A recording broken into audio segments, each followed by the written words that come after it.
mposavuta kuti mwina ikamapita nthawi atha kupeza kuti nkhalango zimene azichotsa ndikuonjezera malo amenewa aulimi wa nyemba. Ndikoyambatu mwina kwa ineyo kapena anthu enanso kuona kuti famu yayikulu ngati noyi kuli minda ya nyemba zokhazokha. Chabwino tibwere sikosera mpano usachoke apata kale pano president akwafotokozera zokhudza malo amenewa. Currently President Dr. Razarus Chakwera is here and is being shown the pump station where they take water from the Shiro River to irrigate this land, and I can see there that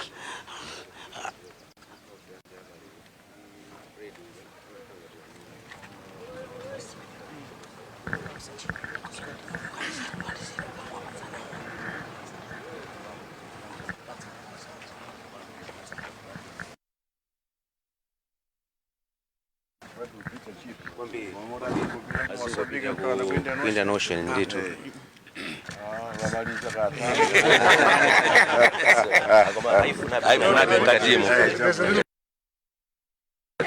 So you actually that we're climate proof.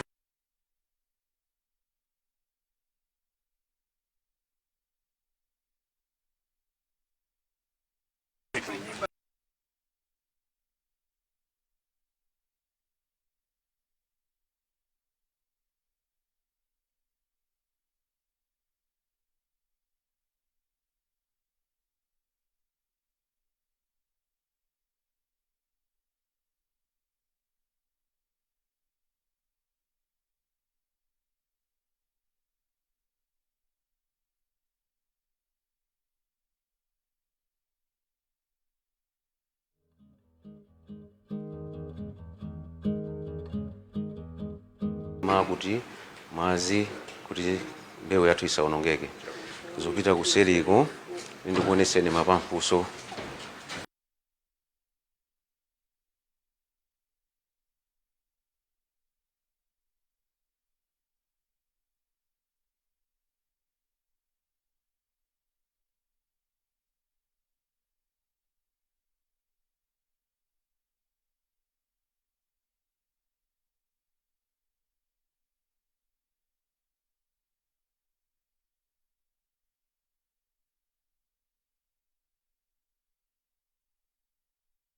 Yeah, and that happened, I think, beginning of this year. Yeah. Including Kuti.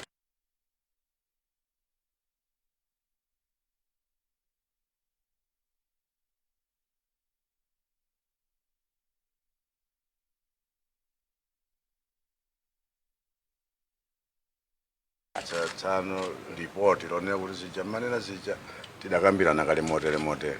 Including my rates depending on the land holding size. Chifukwa zimene zodanena ndithu kuti ndi policy yoti ulimi tsopano ulowe ndithu big business, commercialization, komanso mechanization. takuyamikani kwambiri olemekezeka zikomo kwambiri.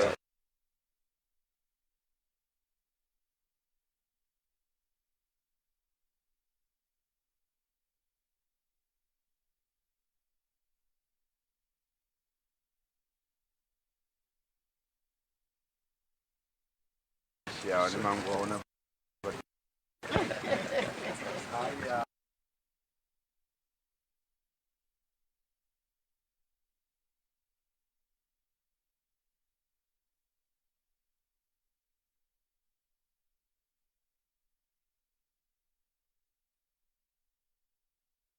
Ikulima nyemba ndi famu momwe tinafotokozera moja kuti si famu yaing'ono ndi famu yaikulu Dimeta famu kuno ku Kubalaka.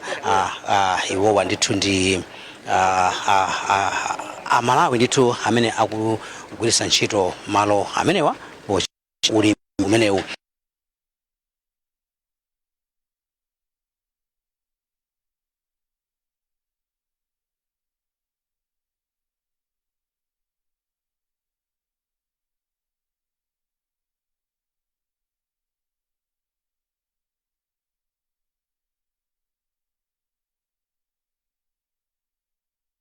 Panopa tikunena kuti zikuchitika osati zongokamba. Chipiro ntumodzi ndi mtolankhani wathu kuno waona president ayendera malo amenewa nakudula nthawi chino unakufotokozapo zina ndi zina zokhuza malo ano nangokudula inde mene tamva ndikuonera kuti president ayendera malo amenewa imene ili pumping house akampani imeneyi ya Demeter Farm amapopa madzi kuchokera ku Shire ndizo ndizotheka makamaka kumbali ya chitukuko kumapopa madzi nthawi zambiri timadandaula zoti ayi kuli njala koma nzotheka kumapopa madzi amene ndi wa Shire kandi kuleki Malawi ndi mitsinje ina yosiyanasiyana mdziko muno kugula mashine aja kamukhala ngati gulu upanga wekha kumapopa madzi kumatsirira mbewu zosiyanasiyana kuti mdziko muno musamasowe chakudya so pano kumene tikupita ndi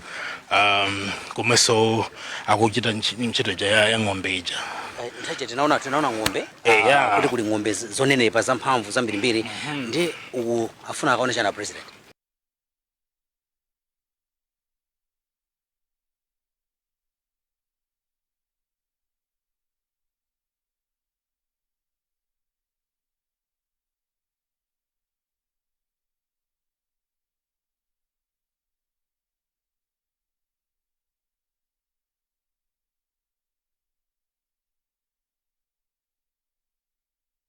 opita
Today, we are privileged that the head of state is coming to inspect this project, which is a council chamber and the finance offices.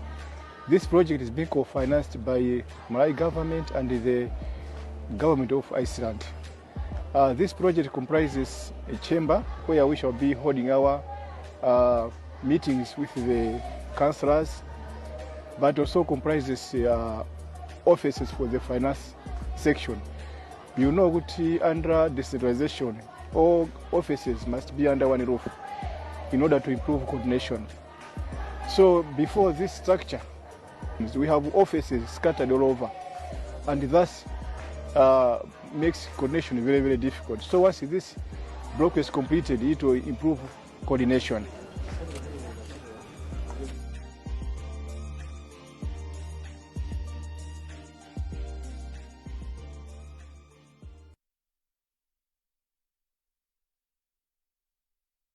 And a lot of our land that is at 1,000+ meters doesn't exceed 38 degrees, or rarely does. So there's many areas in Malawi that will be suitable for macadamia production.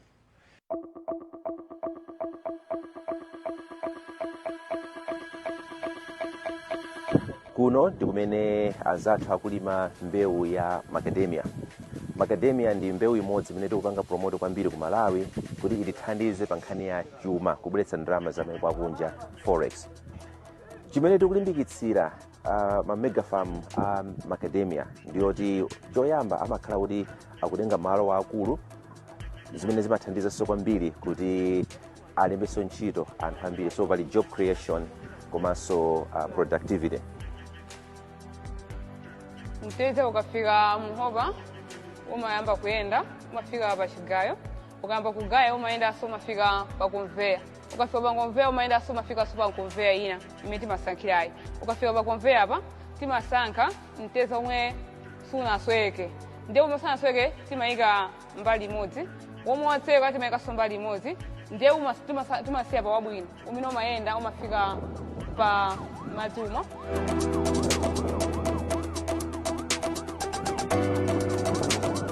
It takes a long time for macadamia to establish, it takes a lot of money as well. And slowly, we started planting macadamia about 20 years ago, and now we have orchards. Some orchards are 20 years old, but we continue to plant slowly. So some orchards are new. They've got 1-year-old, 2-year-old trees, and some orchards got 20-year-old trees.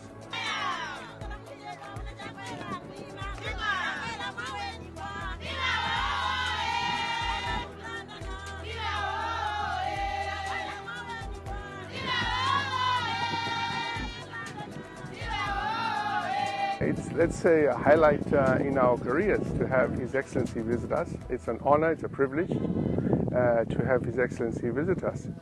And it's an encouragement. More than anything, we feel encouraged that we're doing the right thing and that we have the full support of the government and the personal support of His Excellency, as he is very interested in agriculture and mega farms. This is very exciting to us in the agricultural industry.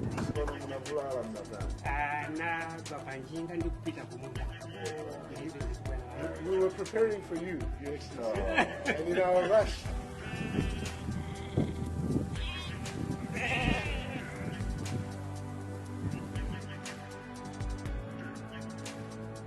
Kubwera kwa lero ndi chimodzinso mwachisindikizo chonena kuti Amalawi mdziko muno chilichonse tili nacho tidakhala kuti tikukhala anthu olimbika komanso anthu ochilimika pa chilichonse chimene tikuchita.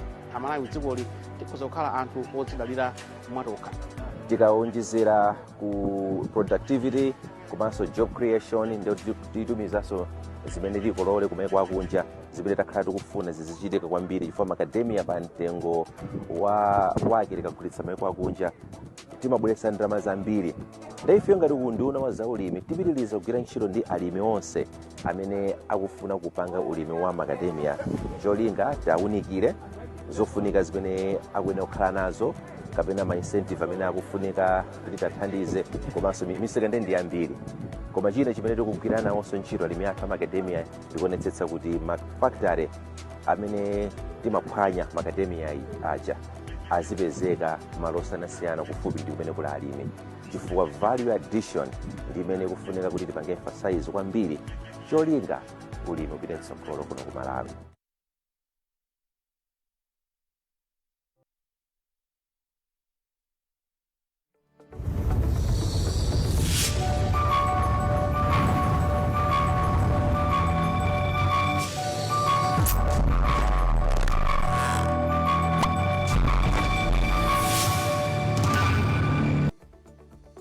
Last year, I expressed great frustration at the lack of progress and action by the Ministry of Agriculture on my directives regarding the development of mega farms to operationalize the agro-industrialization and commercialization pillar of Malawi 2063 and fulfill my administration's commitment to the achievement of food security.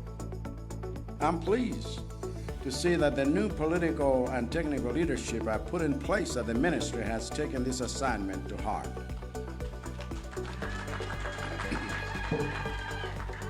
As a result of several steps they have taken at my instruction, next week I will be in Karabe to launch a mega farm in Karabe district in the north. A month after that, I'll be in Chakwera district to launch another mega farm in the south. And today here in the center, we are launching this one-stop support center for the rollout of mega farms by the private sector across the country. I cannot emphasize enough how much of a game changer this is going to be for us as a country, especially if we are serious about raising our economy to middle of income status by 2030 as per the objectives of the first 10-year implementation plan for Malawi 2063. It is a game changer for our farmers, whose capacity for production is on full display in the pavilions that I have seen here this morning. Our farmers have deep and rich knowledge about farming, but many of them do not get as much out of their farms as they can because the focus is on subsistence farming that uses tools from a bygone era. We must therefore support them to scale up production through mechanization and modernization of their farming methods so that they can reap the maximum benefits of farming. This approach is also a game changer for our economy as a whole because most of our forex revenue comes from farming. But given the forex challenges we have faced in the recent past, as a consequence of the enormous debt left behind by past administrations, it is clear that our long-term solution has to involve boosting and diversifying agricultural productivity for exports as outlined in our ATM strategy. But my administration began this process of mega farms in March with the setting up of the Mega Farm Support Unit and the public call for expressions of interest from those farmers who need support in scaling up their farming to mega status. I was pleased to see how much of an appetite there was among our farmers to go for it. And so as we speak, the Mega Farm Support Unit has already registered 800 medium and large scale farmers with aggregated land holding of 63,000 hectares across the country.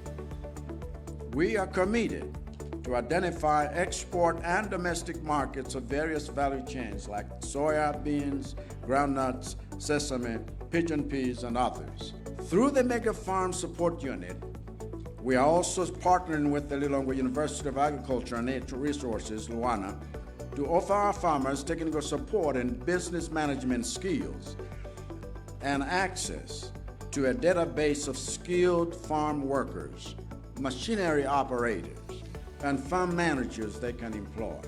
And critically, we are committed to giving our farmers access to technologies that will enhance their productivity, including improved seeds and organic fertilizers. The time for talking about mega farms is past. It is time for action.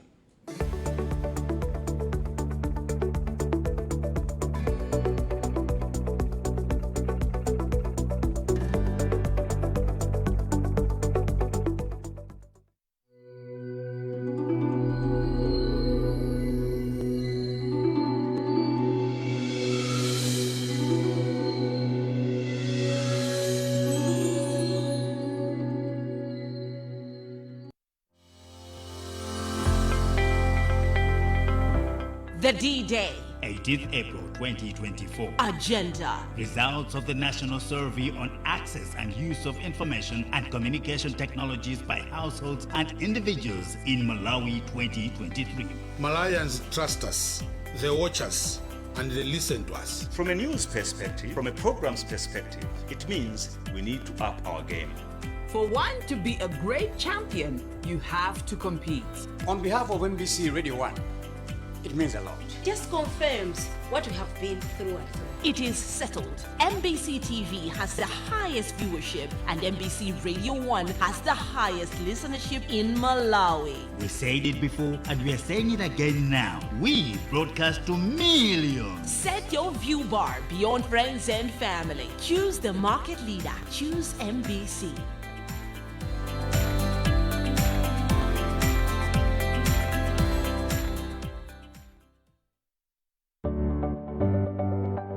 Sabata ino mu program ya Woman Talk. Makolo takangalika kuphunzitsa mwana wamkazi kuti akakhale mkazi wabwino akapita ku banja koma anyamata sitikwaphunzitsa ayi. Ndeka ndikuphika aphikiridwe, kuchapa achapiridwe, kusitidwa chilichonse ndemwina sena mafika poti akasambitsidwe mwaona kwabereka akasambitsidwe zimene zikuononga kwambiri mabanja. Ndinaona banja lina yakenso even amuna kalekale lija tikusinja ankasinja nawo akati tumene osinja anyamata aja ndiso amasinja nawo mini kuti mmene apita uko sana kavutike even mu office anthu akumavutika umadaba kuti kodi iye analeredwa motani timayankhula tu zimenezo koma iye kwa uko ndikotani mwinanso ndi chifukwa china chimene timaona kuti na mnyamata amene sanaphunzitsidwe bwino ntchito za pakhomo amafulumira kulowa mbanja. Azibambo anyamata ambiri anavulazidwa kale sangatheke kwasintha ngakhale mumpititse ku send off kuzosatheka omano nkhani imene ikufunika ndamene tina wang'ono ang'onowa